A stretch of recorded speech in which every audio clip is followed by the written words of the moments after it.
Topic of discussion today: the symbolic death. Where in your life is the symbolic death showing itself? Where is it asking to happen? Maybe even begging to happen. A prerequisite of rebirth of the true self, where the whole soul can express itself, comes with the death of an old personality, or letting go of an old personality, letting go of an old way of being, a dying to who we thought we were at a certain point in our lives, or maybe for all of our lives before this moment, who we claim to be, who we once claimed to be. Like, oh, I'm that type of person that is so outgoing. I'm the type of person that's super shy. These are ways that we have been conditioning ourselves to think about ourselves based on past experiences. It's only when we let go of those outdated identities that when we reach a certain point in our life, those ways that we were start to hold us back. When we let go of those things, the illusion of who we thought we were, that's when the integration of the true whole self can rise up. And we can live and exist in the wholeness of who we are, the truth of who we are, unfragmented from ourselves.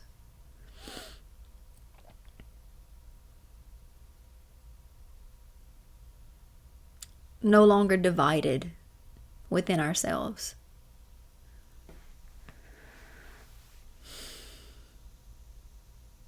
So after doing some work on ourselves and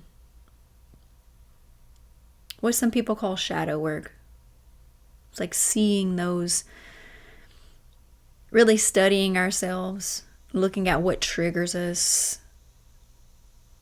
looking at how we project on other people, the things that we don't like about ourselves.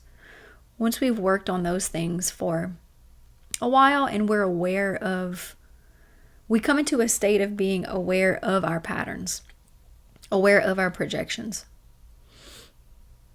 There's a passage of time that happens after that stage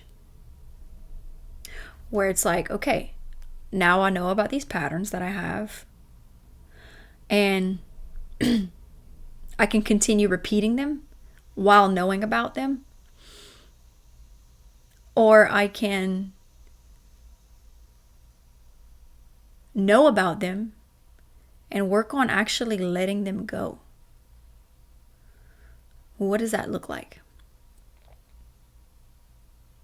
Letting go of the identity, the illusion of who we're telling ourselves we are. So you might begin to ask yourself, well, where am I still holding on to an outdated way of being?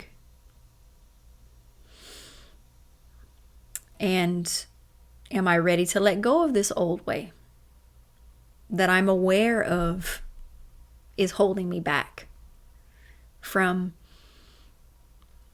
being the truth of who I am? And in the middle of these spaces is a choice. We have the power of choice to either have the knowledge that we have these patterns and then continue them, or to have the awareness that we have these patterns and let them go. Letting go of the illusion of who we keep telling ourselves we are, or who we keep telling the world that we are. Reliving those old stories over and over again. We can let that go. And it can come in time.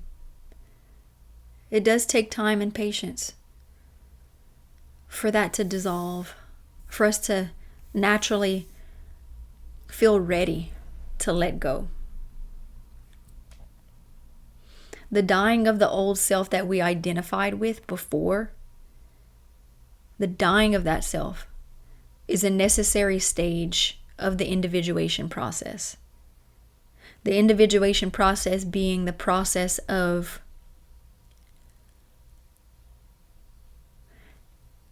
bringing together parts of ourselves that are fragmented and separated within ourselves. Parts of ourselves that we hide from the world. Parts of ourselves that we hide from ourselves and repress and try not to remember. Or just skate over. The individuation process is pulling those things up, looking at them, feeling them, really, really feeling them, feeling the emotion of them, and getting the wisdom out of them, what they have to tell us. So birth, life, and death. Birth, life, and death. These are all endless cycles that are always happening. They're always happening in big ways and small ways as we live our lives. We're always going through mini deaths and small deaths and big deaths. So, do you choose to work with that cycle and promote the movement of that natural cycle?